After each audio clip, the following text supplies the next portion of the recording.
More than a century ago, the great Indian chief Seattle wrote these words in reply to President Franklin Pierce. This we know, the earth does not belong to man. Man belongs to the earth. All things are connected like the blood that unites us all. Man did not weave the web of life. He is merely a strand in it. Whatever he does to the web, he does to himself. Will you teach your children what we have taught our children? That the earth is our mother? What befalls the earth befalls all the sons of the earth.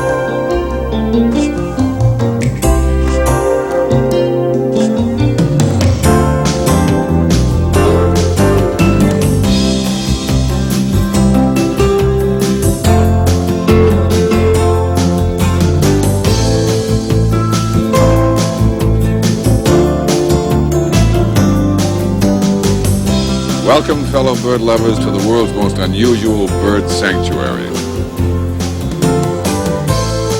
The place where migratory wild ducks, geese, and swan live side by side with that other migratory species, Homo sapiens. And where is this Garden of Eden for our fine feathered friends? Well, it's at Walt Disney World in Orlando, Florida.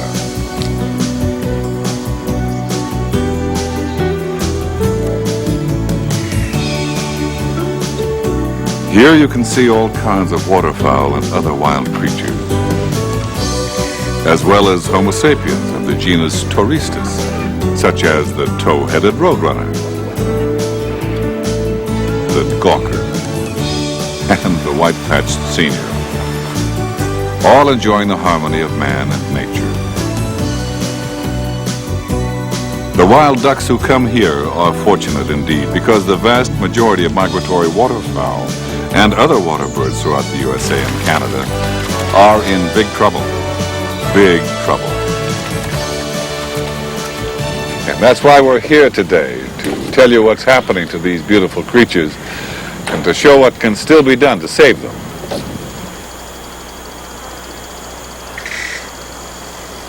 The numbers of migrating waterfowl are dwindling at an alarming rate because the wetlands, where they stop over to eat and rest on their journeys, or where they nest and raise their young, are fast disappearing, drained and plowed under by man. And without wetlands, these remarkable birds that majestically herald each spring and autumn cannot survive. Fortunately, there is some good news about the plans to save the wetlands for wildlife and for the benefit of mankind too. But we'll talk about that later. Yoo-hoo! Les! Well, Lord love a duck, it's Mother Goose. Welcome to the wetlands of Walt Disney World, Les. Well, thank you. Who's your friend? I'm Wacky Goose. If you want to know about ducks and geese, I'm your goose. Well, as a matter of fact, there are a few things I would like to know. Do you like it here? Are you happy, Wacky? Happy? Us ducks and geese are crazy about this place. I'll show you.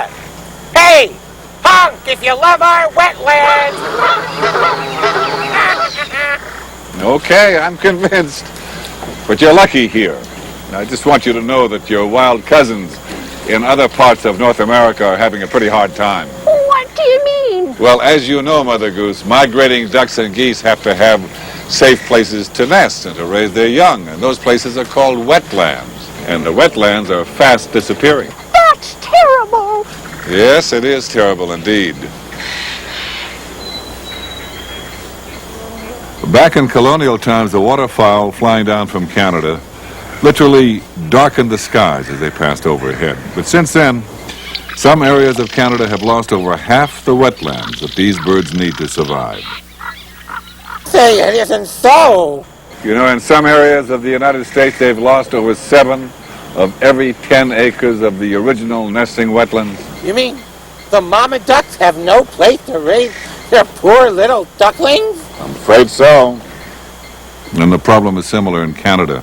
That's why the numbers of mallards and pintails, the two most common nesting ducks in the Canadian prairies, have been cut in half just since the early 70s. How could this happen, Sonny? Well, Mother Goose, not everybody has web feet like you, so not everybody can appreciate the wetlands the way you do. Well, I suppose you're right. What were you saying about folks not appreciating wetlands, Buster?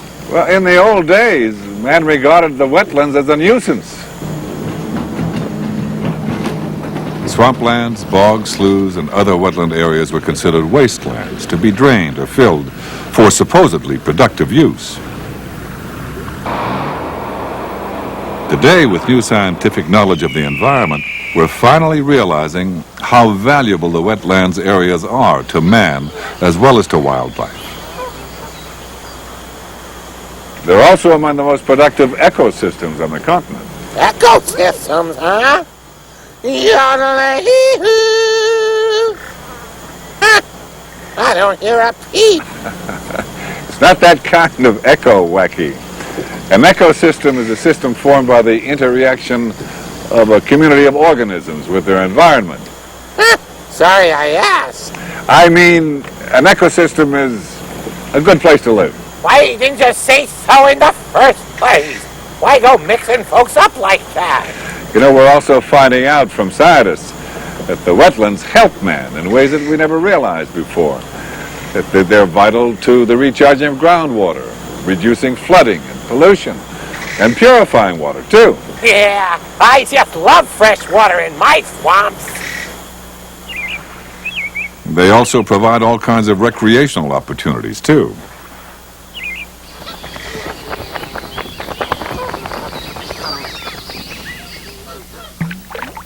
And yet, the destruction goes on. That's downright awful. The U.S. alone is losing about 300,000 acres of wetlands every year to make room for more farming, new homes, and industries. Now that's 25,000 acres every month.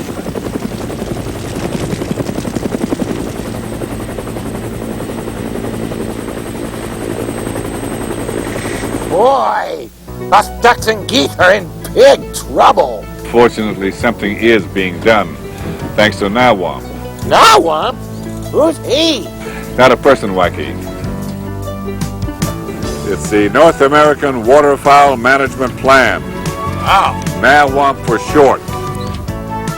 NAWAMP is a far-reaching 15-year agreement that the U.S. and Canada signed in 1986. It creates the most comprehensive land use and wildlife habitat program in the world. And Mexico is also getting involved. 3 quacks for Nawam. The goal is to bring migratory bird populations back to the levels of the early 70s. Well, how are they gonna do that, Buster? All right, well, come on. Let's go find out from one of NAWAM's directors for Canada, Mr. Gordon Kerr. Well, Gordon, I'd like you to meet Mother Goose and Wacky. Howdy, David. Hi. Now, just how is it you plan on getting back to the levels of the 70s? By the year 2000, NAWAMP aims to protect about 6 million acres of quality waterfowl habitat. This consists of about 4 million acres in Canada and 2 million acres in the United States. Also by the year 2000, the plan sets a goal of 62 million breeding ducks. That'll produce a flight each autumn of about 100 million birds. That's a lot of feathered folks. The long-range goal is to protect priority wetland areas from the Canadian Arctic to the Gulf of Mexico. NAWAMP is working with a vast partnership of government agencies, private conservation groups, and individual farmers, large landowners and industries that actually own the land. Most wetlands are in private hands, so those individual owners and companies are very important to us as partners. How is it that you intend to get the private owners involved? We offer economic incentives for beneficial farming practices, from planting dense cover for nesting waterfowl to reflooding rice fields after harvest for wintering waterfowl. Bottomlands, once cleared for agriculture, are being reforested. Other wetlands are being restored as drainage ditches are closed. In many cases, farmers have found that draining and farming these marginal lands are more trouble than it was worth. And many are now choosing to restore their wetlands and enjoy all the benefits that come from restoring or creating new wetlands. One farmer, Arlen Bud Anderson, said this: I feel there's a place on every farm for at least one wetland. And until you restore one of them on your own, you'll never know how much enjoyment that wetland can bring.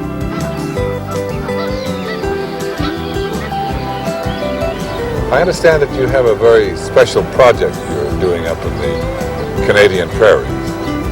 This is our prairie habitat joint venture for the provinces of Alberta, Saskatchewan, and Manitoba. It's important because this is where half of all of the waterfowl of the entire North American continent go to nest. That's a lot of birdies. Well, needless to say, only a small portion of that land will actually be acquired for direct management. Most of it will continue to be farmed, but with incentives, as mentioned, for owners to maintain or restore wildlife on their lands. That's the whole idea of a joint venture. Now I'm working with individual landowners to save wetlands.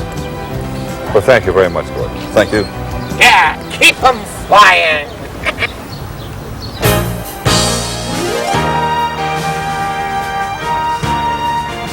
Now let's meet the Executive Director of the U.S. Office of NAWAMP, Mr. Harvey Nelson. Hello, Harvey. This is Mother Goose and Wacky. Hello. Harvey, tell me, hasn't NAWAMP undertaken a really enormous task, not only to preserve the remaining wetlands of an entire continent, but to literally turn back the environmental clock? Do you think that can be done? I'm an optimist, but I'm realistic too. I believe this is our last chance to save habitat for our migrating ducks, geese, and swans. If we're going to do it, we'll have to do it now. Yeah, the sooner the better. We've planned no less than 11 joint ventures to save some of the most critical areas and species of North America.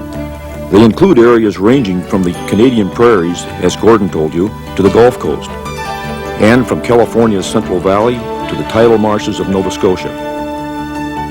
Gordon Kerr told me, or told us, that this massive effort is going to cost well over $1 billion. That's correct. Our goal is $1.5 billion. Governments at all levels in the United States and Canada have contributed their share. However, we need to raise $120 million a year for the next 10 years. Sheesh, that's a lot of greenbacks. There are new funds coming from federal, provincial, and state governments, and we're also counting on the major conservation groups and environmentally concerned corporations that are helping us, along with private individuals who care about our wildlife. They understand that preserving wetlands not only saves wildlife, but it's good business too. And it's not only a matter of raising money. Corporations, for example, can contribute services in kind. That's a win-win situation. Exactly. Well, thank you very much, Harvey, and we'll see you later on. So a good example of a major company actually saving the wetlands and enhancing the value of its property besides can be seen right here at Disney World. Here's-wise, I certainly agree. Do you know that Walt Disney actually began planning to save the wetlands here way back in the 60s? Long before there was such a thing as an Environmental Protection Agency. Welcome to a little bit of Florida here in California. This is where the early planning is taking place for our so-called Disney World project. But before I go into any of the details, I want to say just a word about the site of our Florida project. As you can see on this map, we have a perfect location in Florida, almost in the very center of the state. But as you can see on this master plan, the theme park and all the other tourist facilities fill just one small area of our enormous Florida project. According to this scale, I am 6 miles tall. Now that's 12 miles from here up to here, and the whole area encompasses 27,400 acres. That is 43 square miles, twice the size of the island of Manhattan. He had a lifelong interest in wildlife, as we know through his pioneering nature films.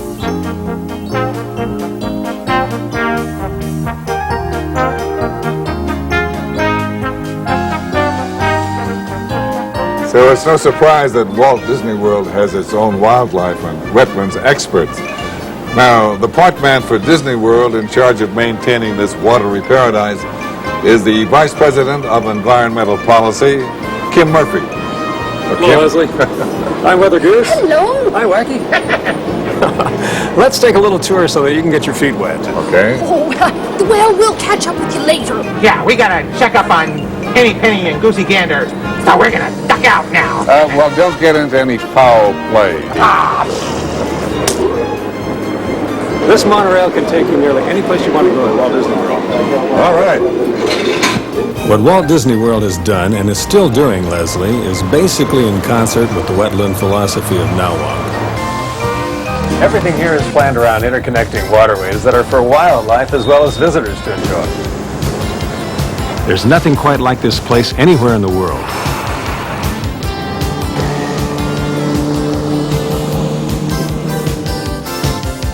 His basic idea was to create a place where millions of visitors could, among other things, enjoy the experience of living side by side with waterfowl and other wild creatures in their natural habitat.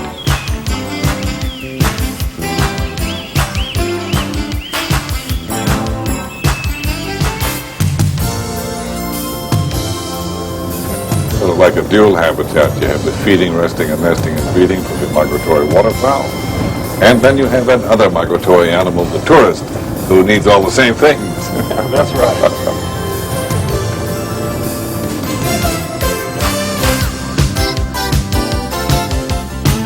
Walt put together a team of scientists and engineers way back in 1966 to create a master plan that has guided the entire development of the Disney World property to this day. First, we spent a lot of time studying the wetlands to figure out the best ways to preserve and enhance them, along with the adjacent buffer zones of uplands.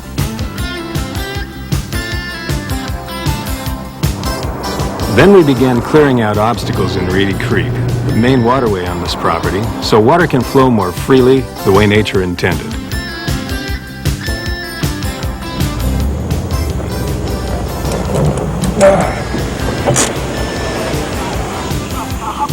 Now let me show you how we did it.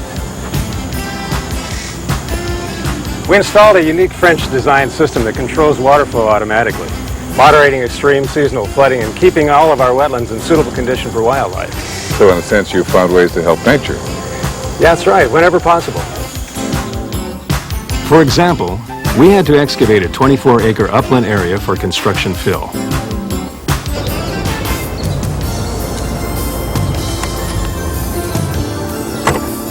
But the moment the construction was over, we went back in and carefully created a new 24-acre wetland. As it turns out, it's a more diverse habitat than it was before. Hard to believe that it's the same place. It really is remarkable. But as you can see, the plant life and the animal life are rich and thriving. Wherever you go here, you can see how man and wildlife can and do live side by side. This is a good example.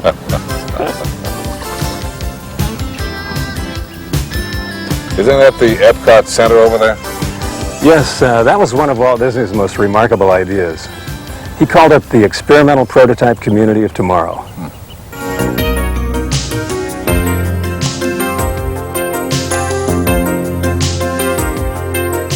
I think Walt would be pleased that Disney World has itself become what he envisioned as an Epcot project.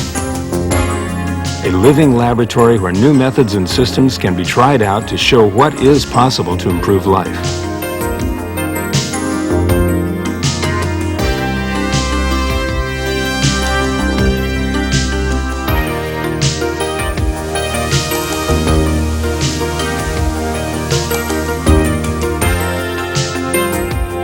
This lake and various waterways all interconnect to form natural corridors for wildlife throughout the wetlands on Disney property.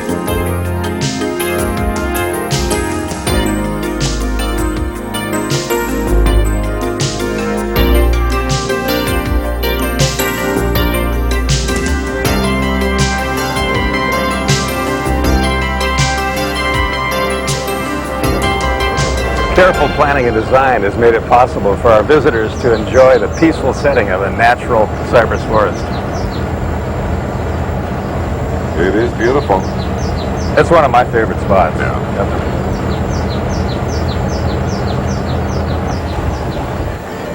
We've also managed to include several golf courses for guests while still preserving the natural lakes and wetlands. Is that a canal going Yeah. through there? Huh? Well, all of this is totally natural. Virtually no one ever gets over there. I mean, if you take a canoe back in this, it's beautiful. Oops, we better let these fellas play through.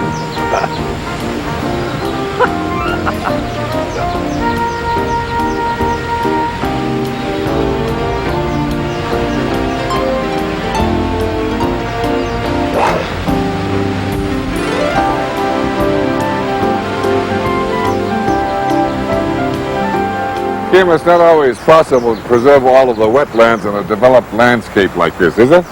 No, it's not. This is an early, well-meaning attempt to preserve a wetland in the middle of a parking lot. Aha, yes. So you hear the familiar honking sounds of the skylarks and the falcons and the eagles and a thunderbird.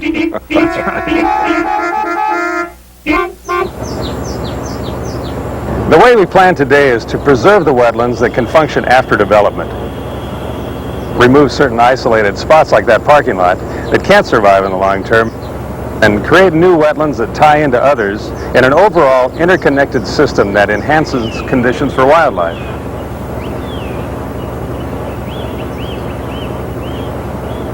I've heard there's a large area around here that Walt left untouched. Yes, and this is it, a paradise for plant and animal life.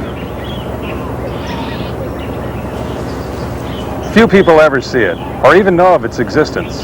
In 1987, we established the NACMP, Disney's Natural Area Conservation and Management Plan, to conserve and protect ecologically significant wildlife and native plants. All kinds of creatures enjoy this habitat. They certainly do. It's really ducky. Mother Goose and Wacky, you enjoy the wildlife. Well, I like a little party now and then. Well, Kim, thank you very much for the tour. It's good to know what can be done to help preserve our wildlife in its natural state and what we can do to live together. Well, I'm really glad you could be here, Leslie. We believe in the North American Waterfowl Management Plan, as I'm sure Walt would have if he was here with us today. Hear, hear. Now let's welcome back NAWAMP's international leaders Gordon Kerr and Harvey Nelson to tell us how we can all help save the wetlands, not only for wildlife, but for our children for generations to come. Gordon? We now know that wetlands are one of the key life support systems in this planet. That's why every wetland saved can make a difference to our environment. The solution depends on all of us. The time for action is now, before it's too late. Thank you, Gordon. Harvey? If you have a wetland on your private or company property, or want information or practical advice on saving the wetlands, please write to NAWAMP. In Canada, the address is North American Waterfowl Plan, Canadian Wildlife Service, Ottawa, Ontario, K1A 0H3. In the United States, write to North American Waterfowl Plan, Fish and Wildlife Service, Washington, D.C., 20240.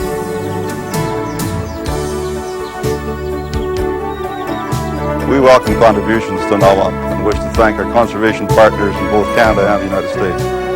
We're really grateful to those companies and individuals who have shown their concern in helping us to save the wetlands environment. Every time I see a sight like that, it gives me goosebumps. Really? If you'll forgive the expression. Yeah, you don't even have feathers. No. What I mean is it's a thrill just to hear the whirring sound of those wings. I just hope that future generations get a chance to hear it. Oh, me too. Well, thank you for joining us. As you've seen, NAWAMP can use all the help it can get to save our migratory waterfowl. Yeah, so join us and help keep them flying.